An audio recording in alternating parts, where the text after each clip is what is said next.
Well, right now in Congressional District 9, the Democrat representative is Greg Stanton. He was a councilman.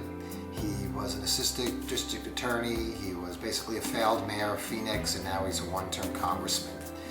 If there's anybody who encapsulates the idea of the swamp politician, it's Greg Stanton.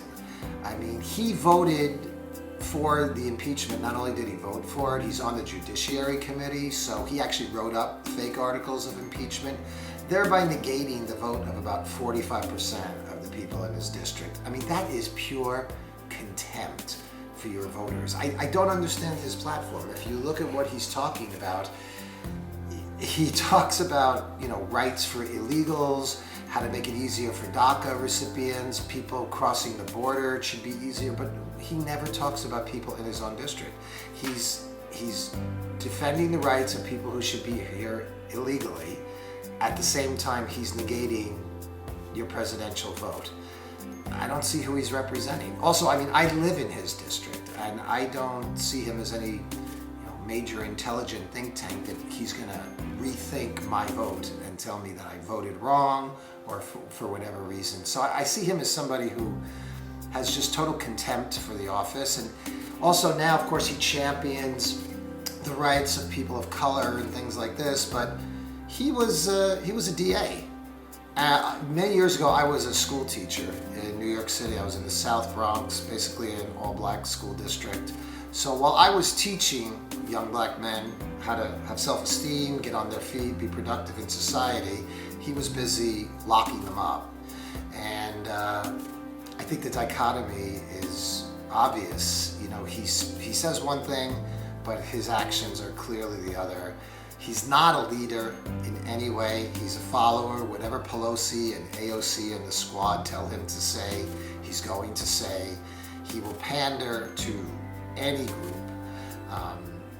Also on the campaign trail, people offer you things. They tell you things about candidates, and sometimes that people will tell me something nice about him, but by and large, the things that people say are very negative, and they're very personal.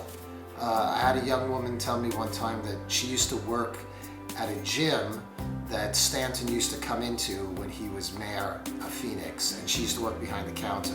Now that interaction at the desk of the gym, what is that, 20, 30-second interaction? And she said that he was such an unpleasant person that he made her want to quit her job. She used the term, he used to make her skin crawl. When a woman tells you that a man is making their skin crawl, there's usually some kind of insight going on there.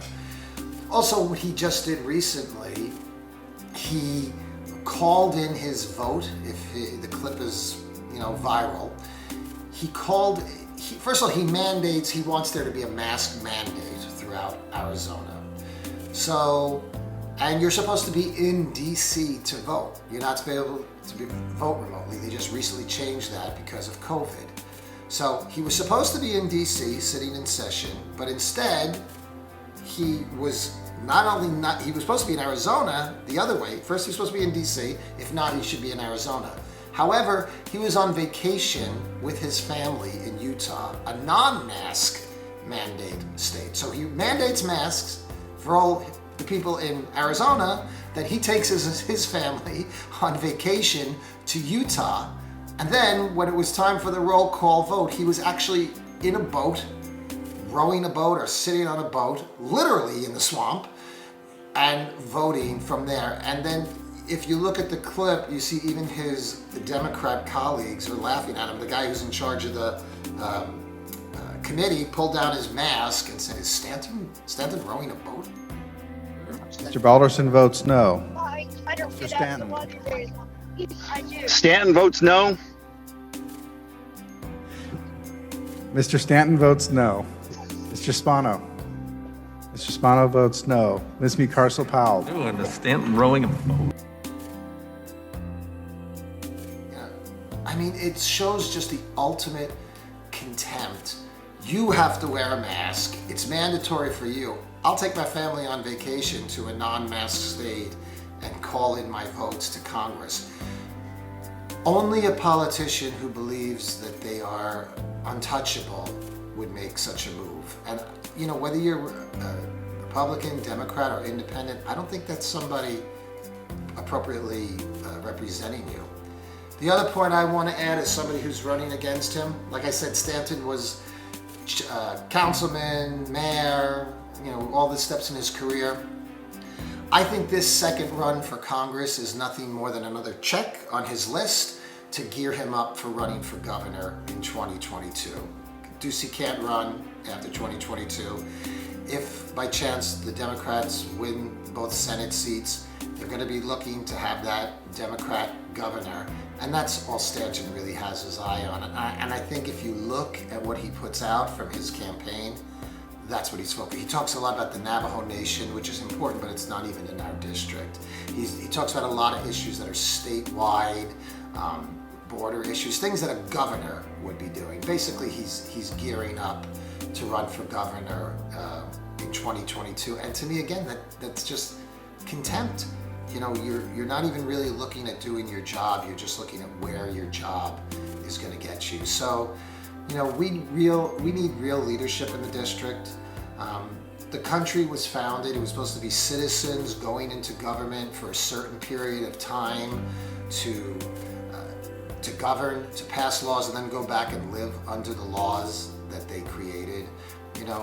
I think that regardless of where you stand, we need a citizen like myself to step forward and represent the people.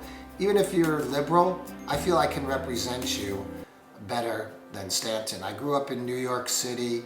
I've had all kinds of people as friends and colleagues, and dealt with all types of people since I'm young, since I'm a teenager.